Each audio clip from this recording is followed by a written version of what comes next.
Hey guys, welcome to today's episode of Morning Joe with Mo. I am out here near Conway on one of the fields of Morrison Farms, and I'm gonna tag along today with my brother out there in the potato digger. I'm gonna go for a ride along and kind of get to know the process and show you guys what potato digging looks like. And then special guest, my dad, he's gonna stop by and talk to us a little bit about potatoes in general, what we're looking for in the crop, our varieties that we're currently dealing with right now. And just a preview, obviously March is not an ideal time to be digging potatoes. It's not a normal time. Like, spring is coming, and spring is when we plant. It's not usually when we harvest.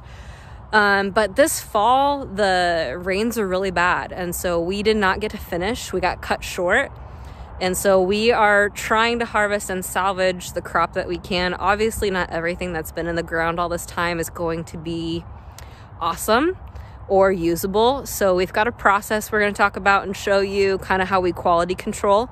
But stuff left out here is edible and usable, and some of it is high quality. So we're gonna talk about kind of the differences and the pros and cons. So if you've never been on a tractor before, today's your lucky day. I'm gonna ride shotgun with little Farmer Johnny over there.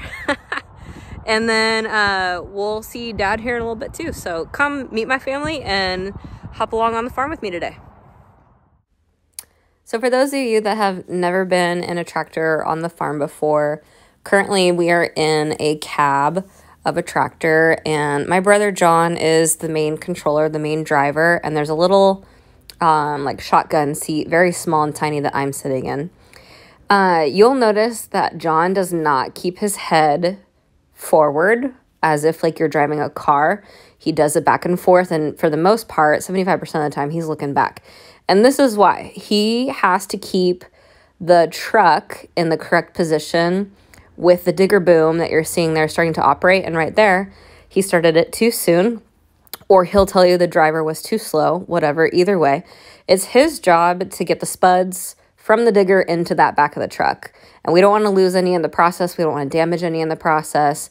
And we also need to match speed so that we don't jerk around and break the boom if the truck stops or the digger stops too quickly.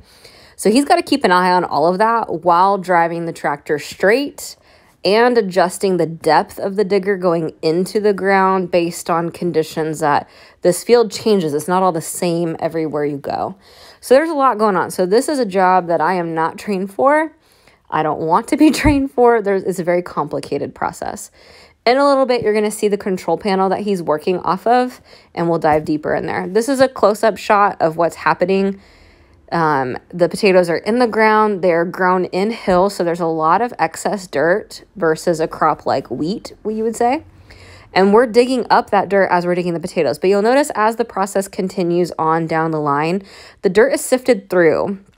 It falls through holes. It falls through that chain.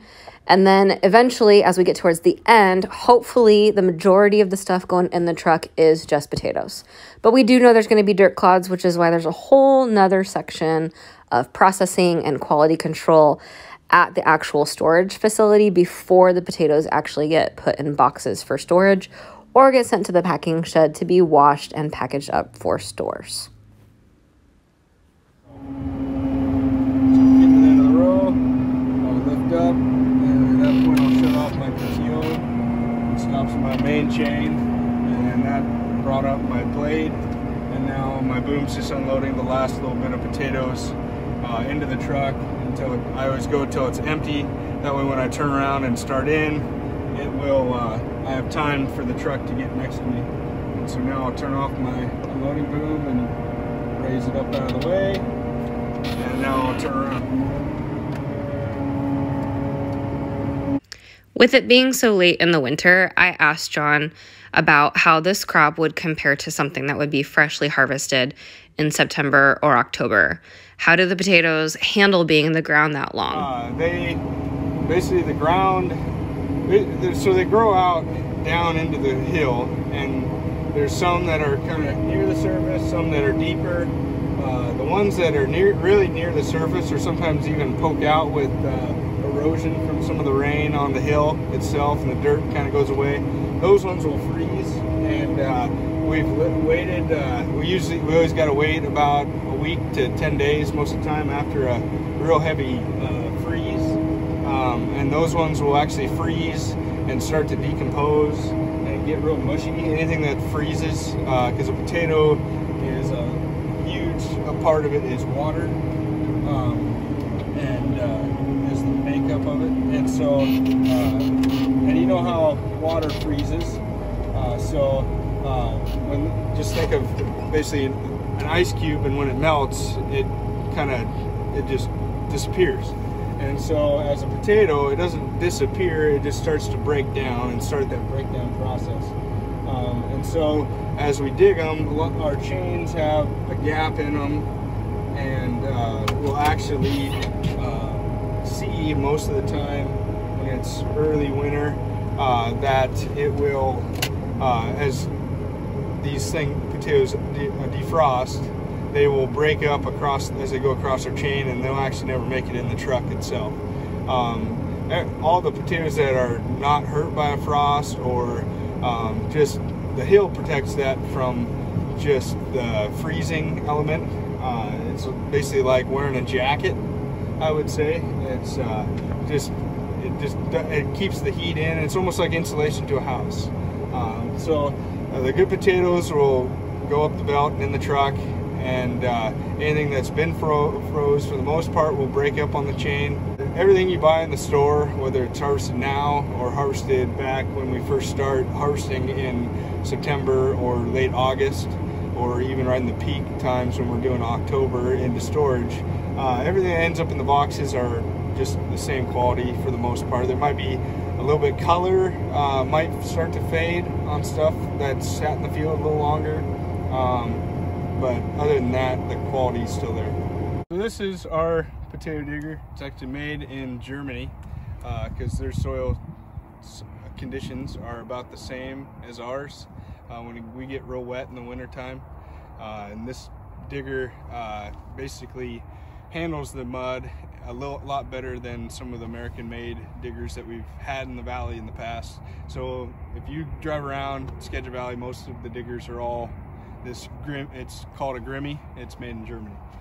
So in the front, all diggers have this. It's a blade. It's kind of hard to see with this dirt build up here, right behind these rollers. Those just kind of compact the hill, keep it all as one as you dig it up. And then the blade will actually go underneath the potatoes, and they'll come up and start to come up this chain. One cool factor this one has that deals with mud is it's got this first drop right here. That gets rid of a lot of dirt, and we've found that to be really effective, and that's one reason why we got this machine. And then it's got a second chain that takes it up, and it actually comes back here and runs over.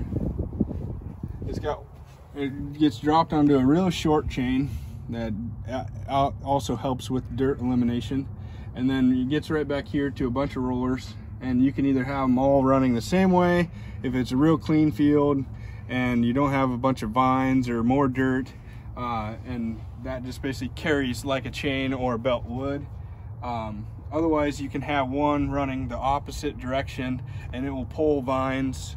Basically, as there's a bunch of vines that are longer, like this, it will get rid of those and pull those down and drop them out. Basically that and a bunch of fine dirt will fall through it, and then it comes back to the back, and it comes across.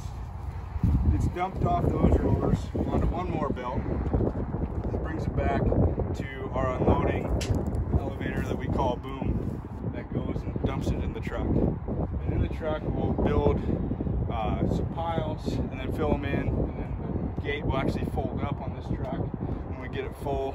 And then we'll just top it off, and then we have weight restrictions of like 48 to 46,000 pounds. Can you tell us about the potatoes we're harvesting today? What they are, what variety? So these are white potatoes, so they're not a russet. So they just have a really white skin. So compared to a red or a yellow skin, they essentially taste the same. all potatoes kind of taste the same. They have subtle differences, but not really that much. Some people enjoy the little different. The yellow is a little fluffier or something, I don't know. But these are white potatoes that we grow for some markets, and they look kind of tough. They've been in the ground all winter long. It's been cold and wet. They don't necessarily like that kind of temperature.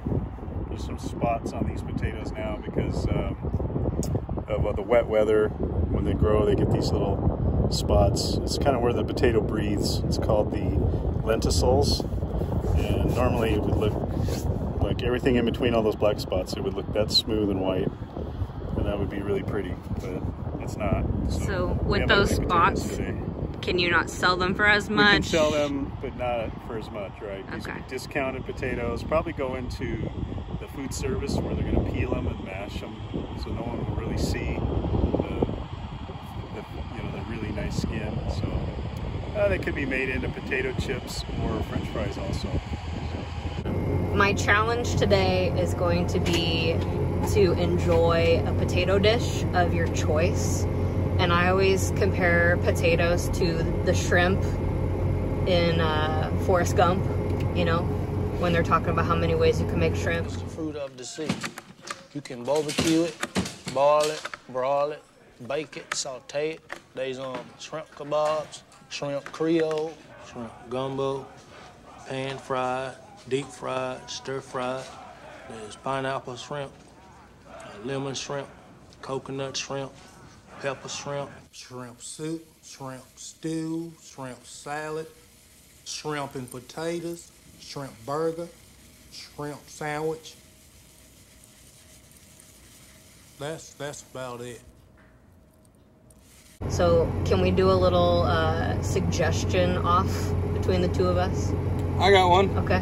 I was just back in Washington, D.C. for a Potato Industry Leadership Institute, and we actually had a cooking competition with a bunch of people. There's probably 30 of us, broke into teams of 4 or 5, and the winning group actually made a potato slider.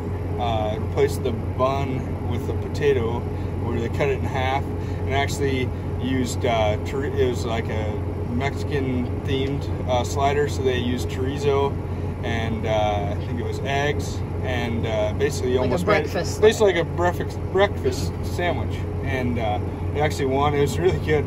I actually tried a little bit of it, so yeah.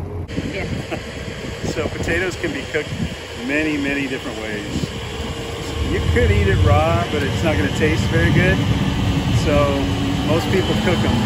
You boil them, you can bake them, you can microwave them, you can fry them, you can put them on your smoker or barbecue and cook them that way.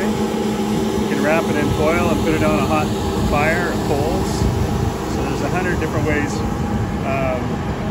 My favorite way is to either microwave or bake the potato until it's soft with a fork, goes right through. Then refrigerate it, take it the next day and fry it up for hash brown potatoes. It's the best. Any spice recommendations for that? Do whatever you want. I use olive oil and it's just salt and pepper. So, and that's the best. Get them Breakfast crispy. of champions. Get them crispy. Okay. Well, that's about it. Thank you for coming along with me on this virtual field trip down to the farm. Next time you're in the grocery store, try to find some local potatoes. And it's my challenge today to make a potato dish with your family. Find a new way, a new recipe to try potatoes. I'm going to post some links down below from the Washington State Potato Commission. There's a whole bunch of stuff they've done with recipe books and things like that. So be looking for that, and hopefully you now kind of have a better sense of where your food comes from, at least with one crop. So who knows what will come next. I've got some ideas, but I'd love to hear from you guys if you have any requests of what you would like to see during this 6-week closure. So hope you're doing great, and support your local farmer. Thanks.